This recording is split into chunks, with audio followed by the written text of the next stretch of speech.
Ah yes, the VK-168, infamous for being, Completely and utterly useless. yeah, bad. But here's an unpopular opinion. I actually like this tank. I don't know why. I drive it not all the time, but I have my fair share of battles in it. I'm pretty sure I have over 100. And I think that's enough to judge whether I like it or not. Now, I will state I have not tried the VK-101P, or, oh yeah, that's right. And, if everybody says that's better, I'd probably end up liking it more, but I don't mind the playstyle of this tank. I don't think it's very bad, particularly, but everyone else seems to think it. And what do I know? I'm just some stupid, I'm a 48, no, 49%er now on my profile, but nobody cares. Anyways, I have a pretty good game for you, and I decided I was going to narrate it.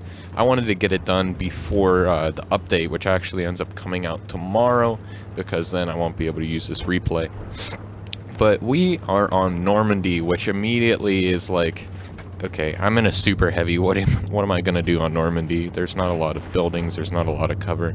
Well, there are buildings and cover here, but okay, I'm trying to go all down against in a mill, and there's not much I can do except use my giant, or I guess relatively giant, 128mm gun to fire HE at his turret. I'd probably end up doing about 100, 200 damage of splash, which is still pretty respectable considering that almost nothing can penetrate that turret at tier 8 unless you're, using Primo on it. On a decently high penetration tank, and whenever it's using its gun depression, it's even worse. But there we go, first shot of the game, or first hit of the game rather, rolling for 468. I love the alpha damage on this tank, and I know there's other tanks that have the same kind of alpha, but it feels like it hits like a truck. It's a very heavy truck, 168 tons, but it doesn't, I don't know, it has pretty good penetration. Like, I'm able to penetrate the Annihilator's turret with AP there, and, well, I know that's probably not asking a lot, because it's just a tier 7 heavy.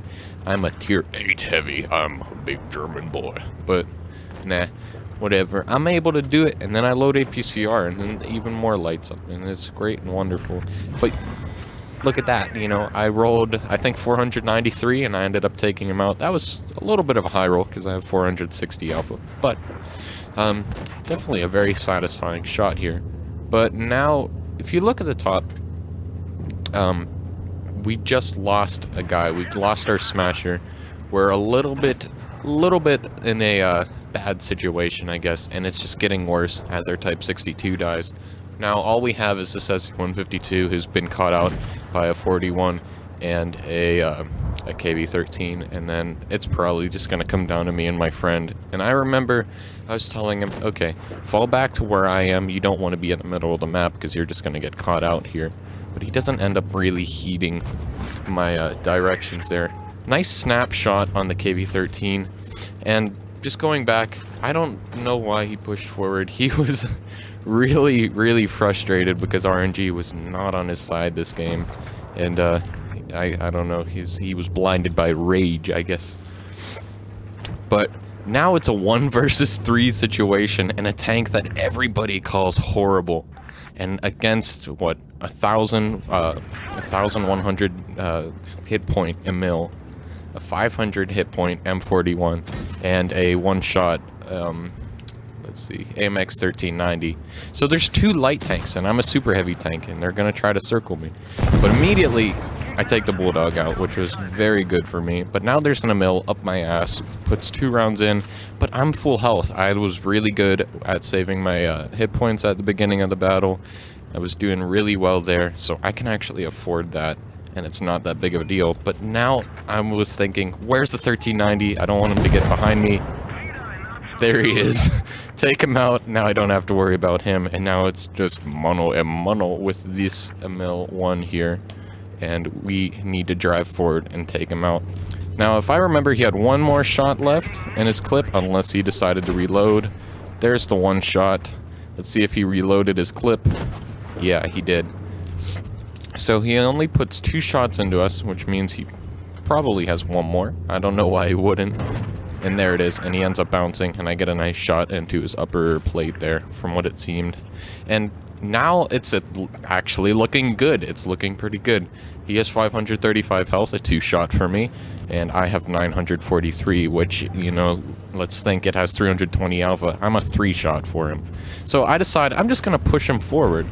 And this is another fun thing about this tank. It has so much horsepower. You can just bully all the little tier 8 tanks and push them around at this tier. But he ends up kind of flubbing a couple shots there. Doesn't end up doing much, and I just pull over. I've got the kill secured, ABCR through the bottom of the turret, and I just take him out. And I am victorious in what is often regarded as the worst tier 8 heavy. Now let's see these battle results.